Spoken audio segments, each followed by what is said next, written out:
അപ്പോൾ വെക്കേഷനായിട്ട് രാവിലെ എണീറ്റുള്ള മെയിൻ പരിപാടി എന്ന് പറഞ്ഞു കഴിഞ്ഞാൽ ഫസ്റ്റ് ചെടി നനയ്ക്കുക എന്നുള്ളതാണ്. അതൊക്കെ കഴിഞ്ഞിട്ട് പിന്നെ ഒരു ചായയൊക്കെ ഇട്ടിട്ട് ഞാൻ അമ്പലത്തിൽ പോകാൻ വേണ്ടിയിട്ട് റെഡി ആവുകയാണ്. ഇന്ന് വാരാഹി നട തുറക്കുക. രാവിലെ തുമ്മി തുമ്മി പണ്ടാരടങ്ങിയിരിക്കുന്ന എന്നെ ദേ ചൊറിയുമ്പോഴും ചെറുതായിട്ടൊന്ന് തലോടിയിട്ട് നല്ല രസമുണ്ടായിരുന്നു. അങ്ങനെ അതൊക്കെ ചെറുതായിട്ട് കുറഞ്ഞപ്പോഴാണ് ഞാനൊന്ന് അമ്പലത്തിലോട്ട് പോയത്. അങ്ങനെ ഞാൻ അമ്പലത്തിലൊക്കെ പോയി ഒരു മണിയൊക്കെ കഴിഞ്ഞ് വീട്ടിലെത്തിയപ്പോഴത്തേക്കും പക്ഷേ എനിക്ക് ആ ഇറിറ്റേഷന് വലിയ കുറവൊന്നും ഉണ്ടായിരുന്നില്ല. അപ്പോൾ ഞാൻ വിചാരിച്ചു കിടന്ന് ഉറങ്ങിയൊക്കെ എണീക്കുമ്പോൾ മാറുമായിരിക്കുമെന്ന്. പിന്നെ നമ്മൾ വൈകിട്ടായപ്പോഴത്തേക്ക് പിന്നെയും വീട്ടിൽ വിളക്കൊക്കെ കത്തിച്ചിട്ട് നേരെ അമ്പലത്തിലോട്ട് പോവുകയാണ്. പക്ഷേ എനിക്ക് ഇറിറ്റേഷന് പിന്നെയും വലിയ കുറവൊന്നും ഉണ്ടായിരുന്നില്ല. ഈ കുപ്പിവള എനിക്ക് ഭയങ്കര ഇഷ്ടം. ഇത് അമ്പലത്തിൽ നിന്ന് കിട്ടിയതാണ്. ഈ കമ്മൽ കണ്ടോ, ഒരു കുട്ടി ഡാൻസ് കളിക്കുന്നത്. എൻ്റെ കയ്യിലുള്ള കമ്മലിൽ എനിക്ക് ഏറ്റവും ഫേവറേറ്റ് കമ്മലാണിത്. ഈ കമ്മലും ഈ ഡ്രസ്സും കൂടി എനിക്ക് ഭയങ്കര ഇഷ്ടമാണ്. ഇനി കുറച്ച് നേരം അവർ ചെവി കിടന്ന് ഡാൻസ് കളിക്കട്ടെ.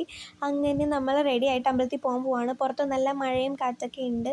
കുറച്ച് മഴയൊക്കെ നനഞ്ഞ് നമ്മൾ അമ്പലത്തിൽ എത്തി തൊഴുതു.